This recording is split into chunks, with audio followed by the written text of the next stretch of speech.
এই মুহূর্তে নজর রাখবো পুরীর দিকে। পুরীর অতি প্রাচীন জগন্নাথ মন্দিরে হুমকি, পুরীর জগন্নাথ মন্দির উড়িয়ে দেওয়ার হুমকি। ওড়িয়া এবং ইংরেজি ভাষায় দেওয়া হয়েছে জঙ্গি হামলার বার্তা।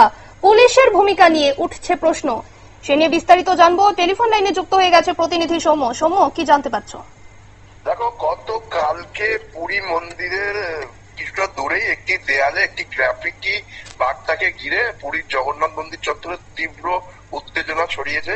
ওই গ্রাফিটিতে লেখা হয়েছিল যে খুব শিগগিরই পুরী মন্দির বোমা মেরে উড়িয়ে দেওয়া হবে এবং জঙ্গি হামলার হুমকি দেওয়া হয়েছে। পাশাপাশি বেশ কয়েকটি ফোন নাম্বার ওই বার্তার নিচে দেওয়া হয়েছে, যেখানে স্থানীয় মানুষদের যোগাযোগ করতে নির্দেশ দেওয়া হয়েছে। আর এই বিষয়টি প্রকাশ্যে আসার পরেই তীব্র চাঞ্চল্যের সৃষ্টি হয়েছে।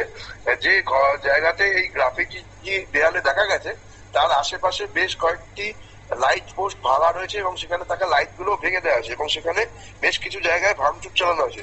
ফলে প্রশ্ন উঠছে যে কোন জঙ্গি সংগঠনের লোকজন এই ঘটনা ঘটিয়েছে কিনা। পাশাপাশি পুলিশি নিরাপত্তা ব্যবস্থা নিয়েও প্রশ্ন উঠছে যে পুরীর জগন্নাথ মন্দিরের মতো একটা অত্যন্ত হাই সিকিউরিটি জোনে এই ধরনের ঘটনা কিভাবে ঘটলো, গ্রাফিটি লেখার জন্য যে সময়টা দুষ্কৃতীরা পেলো সেইটার সময় পুলিশ কি করছিল, পুলিশের নজরদারি ছিল না কেন, এই বিভিন্ন বিষয় নিয়ে প্রশ্ন উঠতে আরম্ভ করছে। পাশাপাশি জগন্নাথ মন্দিরের মতো একটা স্পর্শকাতর জায়গায় এই ধরনের হুমকি দেওয়ার পরে ভক্তদের মধ্যে এবং সনাতনী সম্প্রদায়ের মানুষের মধ্যে তীব্র একটা অসন্তোষের সৃষ্টি হয়েছে যে পুলিশ কেন কোন রকম কোনো ব্যবস্থা নিচ্ছে না বা কি করে পুলিশি নজরদারির বাইরে গিয়ে এই ধরনের ঘটনা ঘটলো সেই নিয়ে প্রশ্ন উঠছে।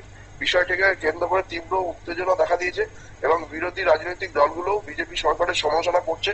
তাদের অভিযোগ হচ্ছে যে বিজেপি হিন্দুদের হয়ে সামনে কথা বললেও পেছনে যে তারা কি করে এই পুরীর ঘটনা তারই প্রমাণ।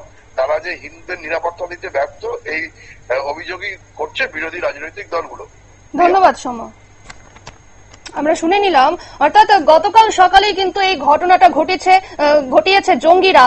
তারা আঁকাবাঁকা হস্তান্তরে জগন্নাথ মন্দিরের দেওয়ালে হুমকি বার্তা দিয়েছে এবং সেটি দুটি ভাষায় দিয়েছে সেই জঙ্গিরা। এবং সেক্ষেত্রে পুলিশের ভূমিকা কতটা রয়েছে, পুলিশি নিরাপত্তা কতটা রয়েছে সেই নিয়ে কিন্তু সেটা কিন্তু দেখার বিষয়। নিয়ে নিচ্ছে ছোট্ট একটি বিজ্ঞাপন বিরতির, সঙ্গে থাকুন।